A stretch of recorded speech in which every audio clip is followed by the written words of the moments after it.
Alexander Hamilton, does the name ring a bell? He was more than just a face on the $10 bill. He was an immigrant, an orphan who came from nothing, a bastard orphan, son of a whore and a Scotsman, who landed in New York ready to work. He was young, scrappy, and hungry.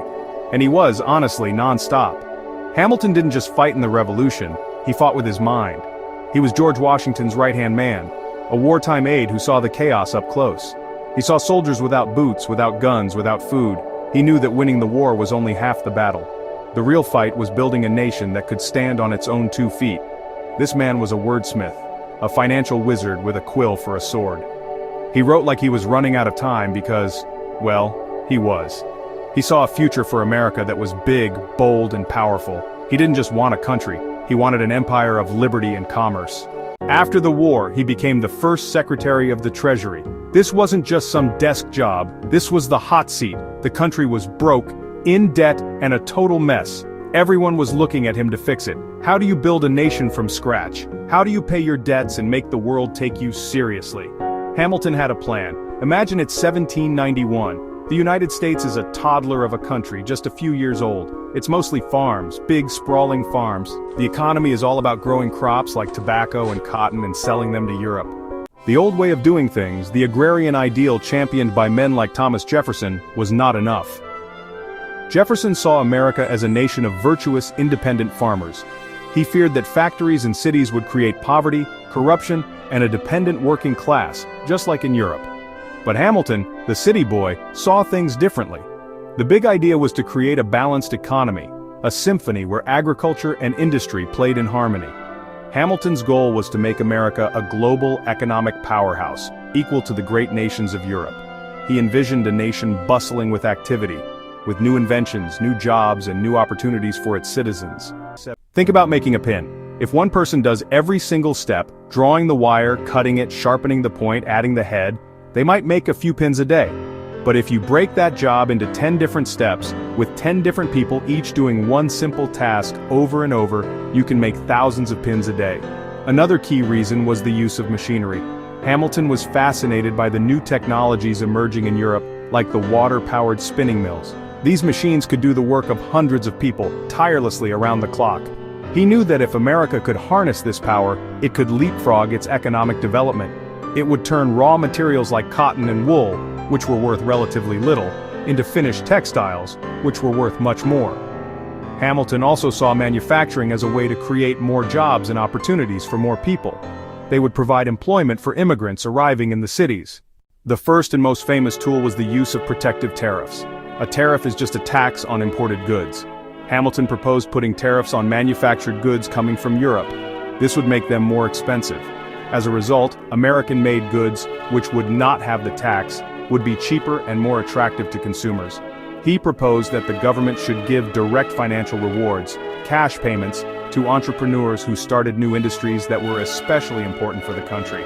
For example, the government might give a bounty to the first person to successfully build a factory for making cannons or gunpowder. This would encourage innovation and investment in areas that were vital for national defense and economic independence.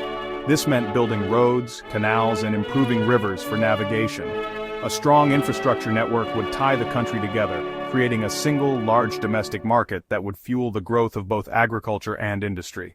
In the cabinet, he had a powerful rival, Thomas Jefferson. Jefferson, a Virginia planter, was the voice of the agrarian South. He and his allies, like James Madison, read Hamilton's report and saw a nightmare. He believed that the heart of America was its small independent farmers. The Southern economy was based on exporting agricultural goods, tobacco, rice, and increasingly cotton, to Europe. This clash of visions was more than just an economic debate, it was a battle for the soul of America. Congress was deeply divided. The grand, sweeping vision of the report on manufactures was largely rejected at the time. Even though Congress put the full report on the shelf, Hamilton's ideas didn't just disappear. They started a conversation that America couldn't ignore. It helped to create the first political parties in American history. With Hamilton as the driving force, this private corporation, backed by state government support, aimed to create a planned industrial city at the Great Falls of the Passaic River in New Jersey. The city was named Paterson. Paterson did grow into one of America's first and most important industrial centers, producing everything from cotton textiles to Colt revolvers and locomotives. What happened? The War of 1812. During that war with Britain, America was cut off from European trade. Suddenly, the country couldn't import manufactured goods. Just as Hamilton had warned, the nation found itself short on supplies, from blankets for its soldiers to textiles for its citizens. After the war, a new generation of politicians like Henry Clay and John Quincy Adams picked up Hamilton's mantle. They championed what they called the American system, which was essentially the report on manufactures repackaged for a new era. It called for three things: protective tariffs to help American industry grow, a national bank to provide stable currency and credit, and federal funding for internal improvements like roads and canals to tie the nation together. The long-term result was the transformation of America into the industrial giant Hamilton had dreamed of. Throughout the 1800s, factories sprouted up across the Northeast, then the Midwest. Railroads crisscrossed the continent, creating a massive national market.